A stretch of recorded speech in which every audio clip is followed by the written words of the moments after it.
आपने ध्यान दिया होगा, हर साल मूल्यांकन होता है, वेतन बढ़ता है, फिर भी महीने के अंत तक पैसा कम पड़ जाता है।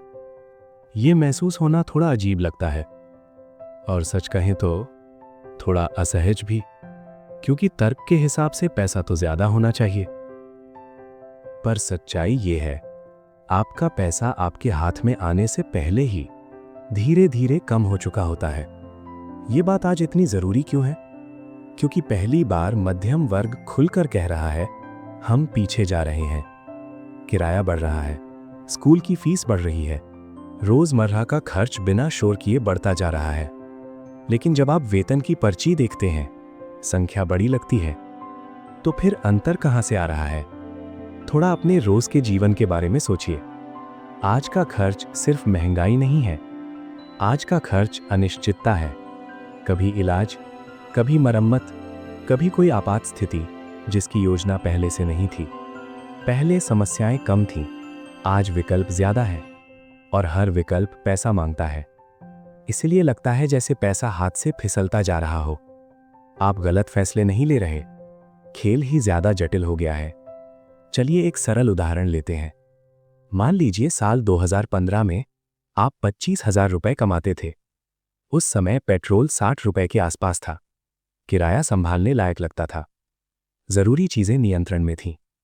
आज साल 2025 में आप 45,000 रुपए कमा रहे हैं, वेतन लगभग दोगुना, लेकिन पेट्रोल 100 रुपए से ऊपर है और किराए ने छोटे से घर को भी महंगा बना दिया है।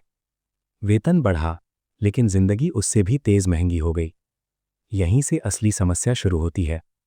इस समस्या का नाम है महंगाई, लेकिन इसे किताबी परिभाषा की तरह मत समझिए। सोचिए, पैसा बर्फ का एक टुकड़ा है। आप उसे हाथ में पकड़कर खड़े हैं।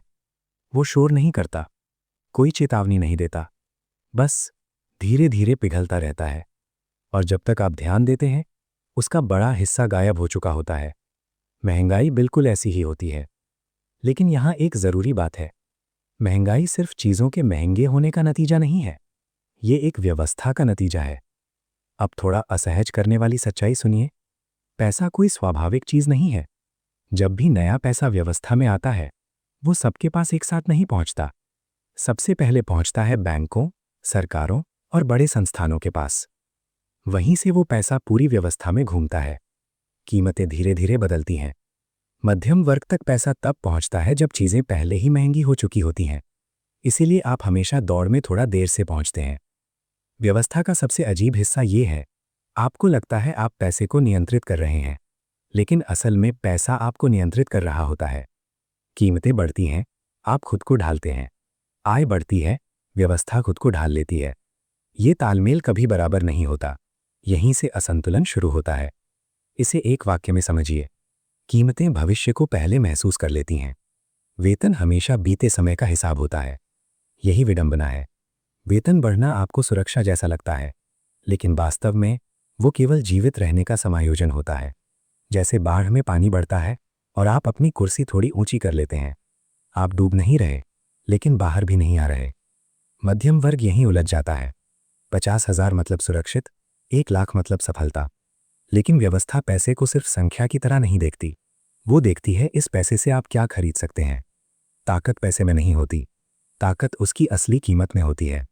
इसलिए आपको लगता है कि आप आगे बढ़ रहे हैं, लेकिन असल में आप वहीं खड़े हैं। बस आसपास की दुनिया धीरे धीरे महंगी होती जा रही है। इसी कारण मध्यम वर्ग हमेशा दो चिंता के बीच फंसा रहता है। ज्यादा खर्च करो तो चिंता, कम खर्च करो तो डर। बचत करो तो लगता है जिंदगी छूट रही है, खर्च करो तो लगता है भविष्य बिगड़ रहा है। ये तनाव पैसों से ज्यादा सोचने की शक्ति को थका देता है, और थका हुआ दिमाग कभी सही आर्थिक फैसला नहीं ले पाता। अब दिखावे और सच्चाई का अंतर समझिए। दिखावा कहता है मेहनत करो, तरक्की लो, सब ठीक हो जाएगा। सच्चाई ये है, अगर आपका पैसा उसी व्यवस्था में फंसा है जो धीरे धीरे अपनी कीमत खो रही है, तो ज्यादा कमाना भी काफी नहीं होता। ये बात अच्छी नहीं लगती, लेकिन सच है। इसका मतलब ये नहीं कि मेहनत बेकार है, इसका मतलब सिर्फ इतना है, सिर्फ मेहनत काफी नहीं होती। अब थोड़ा दूर से देखकर सोचिए। जब पूरी पीढ़ी ये महसूस करती है कि वो पीछे जा रही है, लोग फैसले टालने लगते हैं। शादी, बच्चे, जोखिम लेना। व्यवस्था सिर्फ घोषणाओं से धीमी नहीं होती, वो लोगों के व्यवहार से धीमी होती है। सबसे खतरनाक चीज महंगाई नहीं होती, सबसे खतरनाक चीज होती है आदत पड़ जाना। जब लोग महंगाई को सामान्य मान लेते हैं, तो उम्मीदें घटने लगती हैं, और जब उम्मीदें घटती हैं तो भविष्य भी छोटा हो जाता है। ये प्रक्रिया धीरे होती है, इसलिए ज़्यादातर लोग इसे महसूस ही नहीं करते। तो सवाल ये है, अगर वेतन बढ़ने के बाद भी पैसा कम लग रहा है तो क्या आगे भी ऐसा ही रहेगा, या फिर हम पैसे को समझने का तरीका ही गलत अपना रहे हैं? शायद असली सवाल ये नहीं है कि आप कितना कमा रहे हैं। असली सवाल ये है, जो पैसा आप कमा रहे हैं, क्या वो सच में आपके लिए काम कर रहा है?